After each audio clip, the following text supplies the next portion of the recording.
Hello everyone and welcome to Chapter 3 of Police and Society, CRJ 111. I'm Professor Steve Martin with the Des Moines Area Community College Criminal Justice Program. And in Chapter 3 we're going to talk a little bit about becoming a police officer, some of the requirements, some of the recruitment issues, diversity, things like that.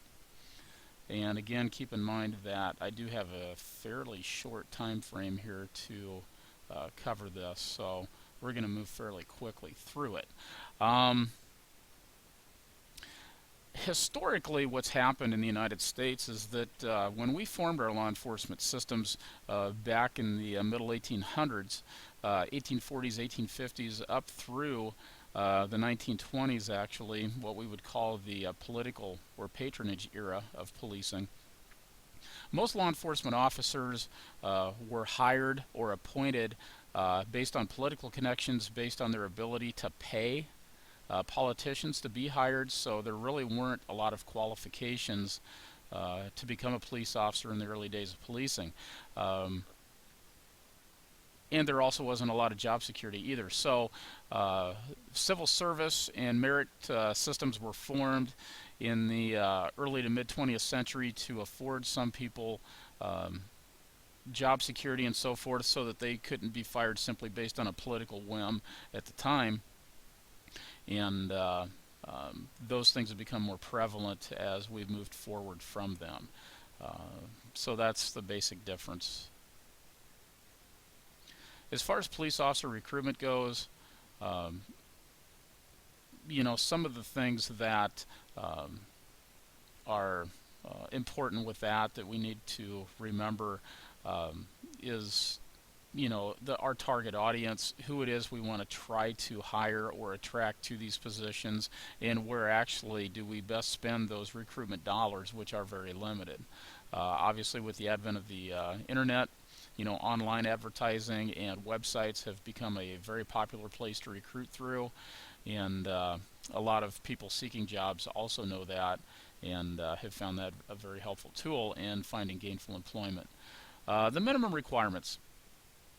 These might vary a little bit from place to place around the United States, but basically the residency requirement is that you must reside either within the state where you're going to be employed, or move to that state upon appointment. Some cities do require their officers to live within the jurisdiction where they're going to serve. More and more what we're seeing, and I noticed this in our own metropolitan area right here in Des Moines, is that a lot of officers do not necessarily reside within their jurisdiction, but commute to and from work. So, that's something that's beginning to change, and I think organizations are beginning to relax that requirement a little bit. Again, the physical requirements, if you go to the Iowa Law Enforcement Academy's website, they have a really nice description of the physical requirements for the job, the physical demands of the job require you to be in good physical shape, and they do test with a physical exam called the Cooper test for that. It used to be there were actually height and weight requirements to be hired. If somebody was under the height of, let's say, 5'6", 5'7", they couldn't be hired because they were too short. And in the 1960s, they began to do away with that because they were discriminatory. Now, a lot of times what they require is just height commensurate with weight. Age requirements vary around the country. In Iowa, somebody that is eligible for hire must be at least age 18. A lot of places around the United States are 21. I would say in Iowa, not many officers get hired at 18. It's usually early 20s when they get hired. So, but that is the minimum requirement here in Iowa. Education requirements really differ. In Iowa, it's simply a high school diploma. But certain departments can require more college. For instance, a 2-year degree. A few agencies around the nation, especially at the local police level, might require a 4-year degree. Most state law enforcement investigative agencies and federal agencies require at least a bachelor's degree. So the requirements differ from one place to the other. And again, there are certain medical disqualifiers, especially in the area of hearing and vision, and things like that. And also, obviously, if you have a criminal history, your chances of getting hired are very small. So that's a good lesson for those folks wanting to get into law enforcement is do not accumulate a criminal history. And again, we talked a little bit about recruitment. Um, what I would say about that is that, um, we target colleges, universities, even high schools. Um, job fairs, things like that are good places to recruit. And again, having a really user-friendly and colorful website also helps. And if you're looking for targets that you want to add to your ranks, again, use the resources within the community to do that. And making the decision to apply, well, obviously you got to have an interest, and I would say that interest has to go a lot deeper than watching TV shows about policing or whatever and deciding that's a career for you. You really need to investigate um, the downside or some of the potential negatives there would be to working. In this profession, it's a very complex profession. It's a very emotional profession. It's a very taxing, both mentally and physically profession. So, I would suggest talking to officers in the field that are actually doing the job, and if you can at all possible, do a number of ride-alongs. Ride along with a police department, ride along with a sheriff's office, ride along with a state police highway patrol agency if you can, just to see the diversity amongst those agencies and which one may be most appealing to you. The selection process is multifaceted, and in some cases may take a year to complete, at least a few months. It starts out with a written exam. In many states they're called the POST, or Police Officer Standardized Test. They'll do some basic math things, some English, reading comprehension, writing. They'll test those types of things, and they're just looking for some analytical skills there. The polygraph or lie detector, not all agencies do this, but some of them do for their applicants. Physical agility testing, again, the Cooper test is the standard by which a lot of people use to test applicants. And that's basically a 1.5 mile run, push-ups, sit-ups, and a sit and reach. However, agencies in Iowa at least can add other physical agility testing to the basic Cooper test to assess applicants. A medical exam done by a doctor. This is different than the physical agility test. They're going to be looking at cardiovascular function. They're going to be looking at spinal column abnormalities. They're going to be looking at pre-existing conditions. They're going to be looking at a wide range of things, vision obviously, and hearing. Psychological evaluation, what we use here in Iowa is the Minnesota Multiphasic Personality Inventory, also known as the MMPI. And again, that's an assessment where it's a very large, or what I would say is a very lengthy exam, written exam, and they're trying to assess several different things as far as truthfulness and proclivities towards maybe certain types of psychological conditions. But let me say also that there's really no good test out there to predict future behavior. And the best predictor of future behavior, I believe, that you can assess is actually using a background check, because the prevailing thought is past behavior will predict future behavior.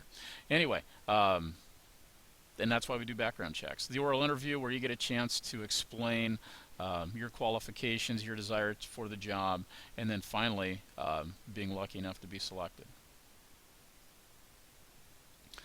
Once you are selected and employed, there's basically three types of things that are going to happen to you. Number one, you're going to go to the academy, where you'll receive basic academy certification. Those things could be anywhere from 13 weeks up to maybe 26 weeks.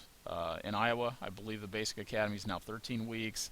I believe the Department of Public Safety Academy might be 22 weeks, and I believe Des Moines Police Department Academy is 26.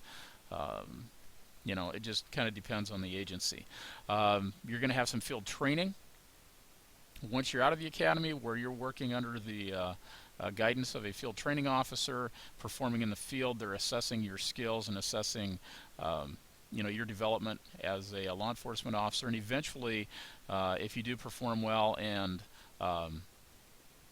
graduate from this field training program, you'll be an officer out on your own, working by yourself.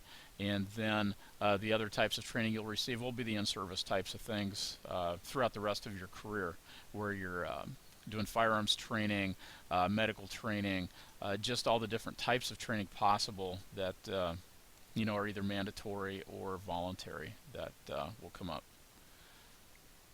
The basic training, what they do in the academy, will be things like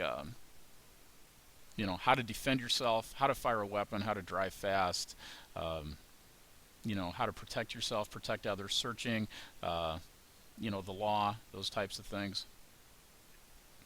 And again, field training, in-service training, the types of training that you'll undergo, throughout your career are all very important, and one of the favorite things of being a law enforcement officer.